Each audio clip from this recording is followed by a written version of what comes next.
Hello everybody, welcome back to my channel. So for today's video I wanted to share how I make these little scarecrow hats that I have on the scarecrow. I thought this would be a fun little DIY to do separately to the actual pattern of the doll. So the pattern to make Marty the full doll is available on my Etsy shop. That includes the printout pattern, all of the supplies list, as well as an exclusive link to an 1.5-hour long tutorial on how to make this really in depth. So if you want to make one yourself, that is definitely the pattern for you. Here they are, look at them, so adorable. But I thought I would share the tutorial on how to make these little hats just separately because they are so cute and so effective, and I think they could be used for many different things. You can have them just scattered around as little decor pieces, put them on some pieces you already own, not just for this little scarecrow boy. But yeah, I thought that would be a fun DIY for today. I should also mention this guy here with the checker shirt. He is going to be in my sample sale today, which will be going live today. Find out all the information on Instagram. I basically got some clearance dolls that I want to clear out, as well as this little scarecrow doll before I move on to making Christmas ones. I just need some extra funds to go towards all of my fabrics. So yeah, hopefully you can check out the Etsy shop and see the patterns on there and the little sample sale. Hopefully that's up today. It should be, fingers crossed. I'm filming this little section in the morning, so long as it all goes all right, I'll announce what time that they're all going to be live later on. So which is probably already live now. But yeah, check Instagram, check the link down below. There may just be some dolls waiting to be adopted, but I just wanted to put that in before starting. So what you're going to need, some hessian. This is quite a fine weave hessian. I think it's like premium weave or something. I don't know what you call it, but like, as you can see, they're nice and kind of like interlocked, all of the little pieces of like jute. Sometimes they're really thickly woven. That's not going to work out just right for this particular piece. I would recommend doing a fine kind of like weave of the hessian. Yeah, anyway, the pattern pieces that I'm going to be using are actually from the pattern that's coming up. This is obviously piece 8, 9 and 10 for the hat, so I'm just going to cut these out. Basically for piece 8 here, which is the one we're going to be starting with, it's just a circle with another circle inside, depending on how big you want your hat. This is all measured and stuff to fit the little scarecrow that I created, but you can make this however big or however small you want. As you can see on the actual pattern piece, I have got these little dotted lines. These just kind of represent cut lines, so you just want to fold your pattern piece in half, cut out that circle, and if you just keep that piece to the side, you can kind of see the pattern that I did cut at. Anyway, just done that really quickly there. But this piece here should then be slightly bigger than that hole that I just cut. So I'm just going to cut that real quick. I cut that one like wonky, didn't I? Oh no, it's still okay. It's still slightly bigger. I rushed that cutting. As you can see, I cut over the line on that part. Not the best, I did not fold it very straight, but oh well, it should still be okay. The length of this piece is just literally the circumference of that kind of cut out circle. So to measure that edging and then make sure that is the same kind of length. Anyway, with my pattern pieces, because obviously I've already pre-measured all this, I'm just going to draw around like so. This is kind of about 1 inch wide, by the way, this piece. And now I'm just going to cut out these pieces. So I'm going to start with the rectangle, because that was pretty much the easiest.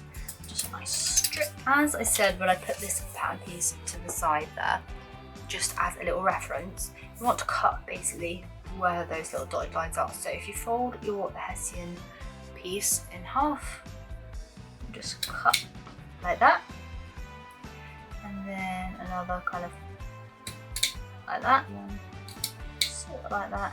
Doesn't matter how many pieces you've got, if you make this kind of bigger or smaller, but you don't want to cut any of these pieces out because this is what we're going to stick to.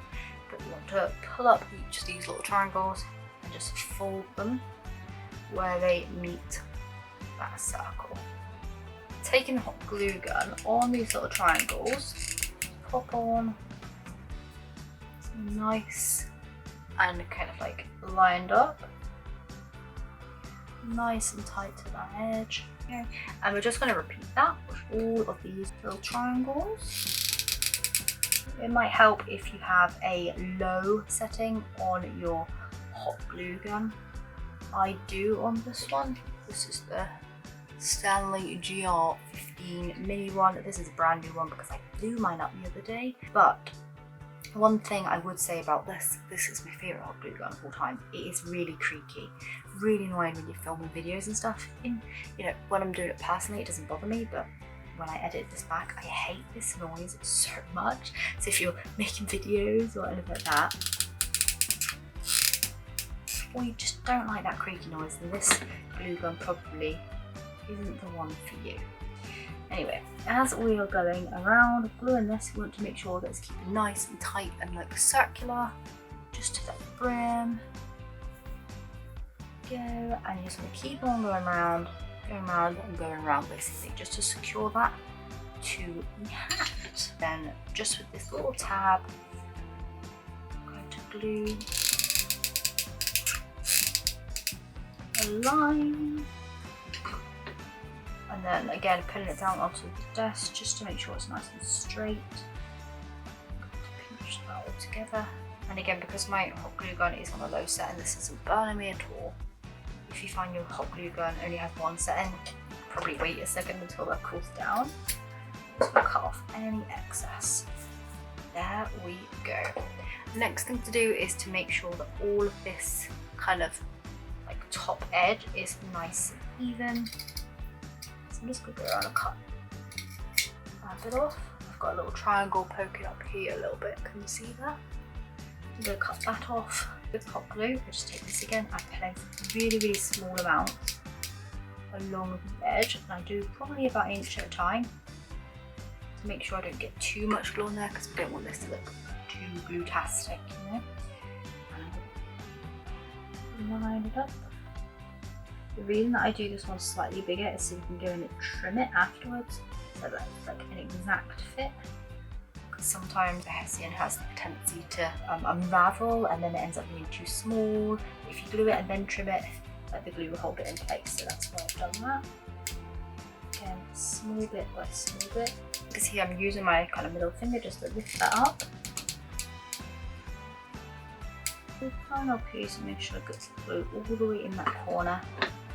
And I'm just going to press that into it. I'm just going to cut off any of that excess. As you can see, this is a bit there, so I'm just going to trim that down.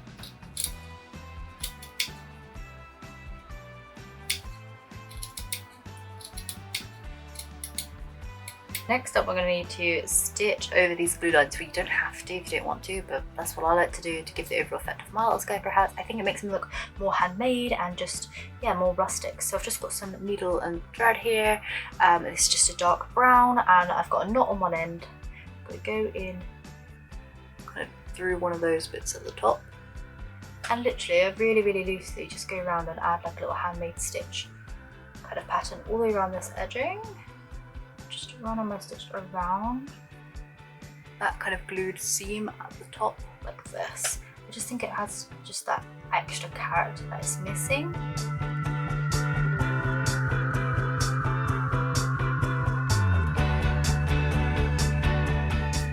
There we go. So I've gone all the way around. I've still got my needle attached, and basically I'm just going to do the same thing at this bottom edge as well. So I'm going to go in, bring out my needle around about there. I'm just going to go around and really loosely add in a few stitches in there as well. You might find that you struggle posting your needle through where the hot glue is. If you do, you can just get your kind of pliers, poke it through, pull it through like that. Just get a better grip on your needle and are able to put more pressure behind it. So I always have a mini pair of pliers on hand. So I'm just going to do this all the way around and move on to the little patchworking. So to make the little patchwork pieces now, look how cute this little hat is, already adorable. I cut mine around about an inch square. That sort of size. Oh, that's about right for me. Then I take a needle tool and I just pull out some of those threads at the ends, just along the edges. Not that many, probably about 4 or 5, just till I get frayed of it. This tool is so sharp, like I have stabbed myself with this way too many times, but I really like it. It's just a Daz modeling tool, use it for like clay and stuff, but it comes in so handy for things like this. So there's that one, there we go, and I like to cut an odd amount on my pieces. I'm going to cut 2 of this like orangey colour as well, I do make sure to cut it on direction that the kind of weave of the fabric is going, so that when I go to pull these out, they pull out and leave those kind of edges. So do make sure that the square is going in that direction as well. With your little patchwork pieces, you just need to decide where you want to put them. I tend to like to do one like wrapping around the top, one to the side like that, and one kind of like there at the back. That's kind of the patterns that I usually go on. This is probably what I'm going to stick with really. So we'll start with this cream one, just overlapping the top. You can glue this into place if you want to, if you find that easier, and then stitch on afterwards. You can stitch obviously in any kind of like pattern that you want to, which you think looks cute. I think some people do like little stitches that way, which looks like quite nice and like tradition patchwork. I come in with my needle at the top here. Like I said, you could do any pattern of stitching that you want to, but I just like to back stitch all around, kind of just going all around, creating like almost like a little square of stitches. I don't know why, I just think it looks cute.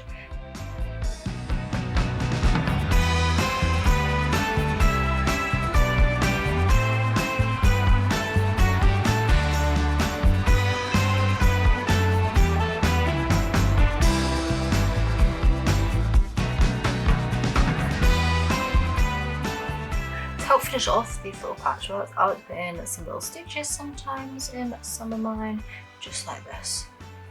Really, really simple. I just think it adds the character of them. Might add one to this one as well. Whilst I've still got some thread on. Sometimes I like to do like double that. Then I like to just add one random one in by itself, just to make it look random. Look at that. Very scarecrowy. Gonna add a couple to this one as well. There we go. So with any like long threads here, what I like to do is just kind of keep them there, but poke them back in the hat.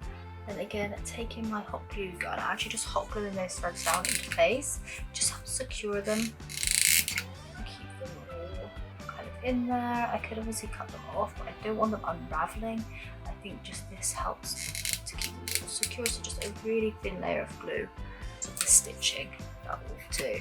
So obviously with the hat now, you can obviously fold this up, glue that into place if you want to. If I know what it'll do is if I just kind of like add a crease in, it kind of stays like that anyway, as you can see. And then it looks a bit more like a floppy hat, kind of almost looks a bit like a cowboy hat for a little bit. Probably I like it so much. I leave all these bits raw, just rough, because I like how it frays and just looks a little bit more rustic.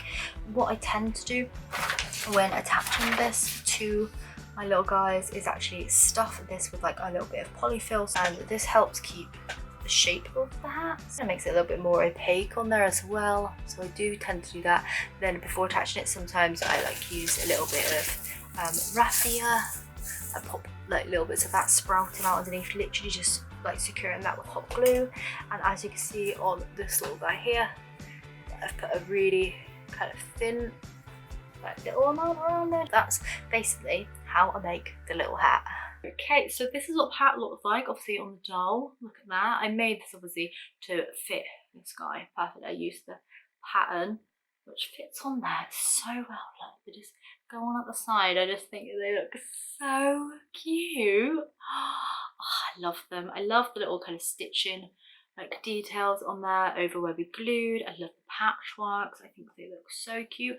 On this one here, I added like extra little stitches as well around the patchworks. Can you see? Bring me closer. I've added these little bits on there and all of them, and it looks so good. Lovely and patchworky. So yeah, that's the end of the tutorial for today. Like I said, the pattern to these guys is now available, and yeah, the Etsy shop is live. So if you want to grab yourself one of your little scarecrow dolls already made, this one here will be up for sale, as well as some sample ones of Clarence, then definitely check out the Etsy store. And I'm gonna go, so thanks so much for tuning in. Hopefully you enjoyed seeing how to make the little hats. If you want to make the whole doll, the pattern is available, and I will see you very soon for another video. Bye.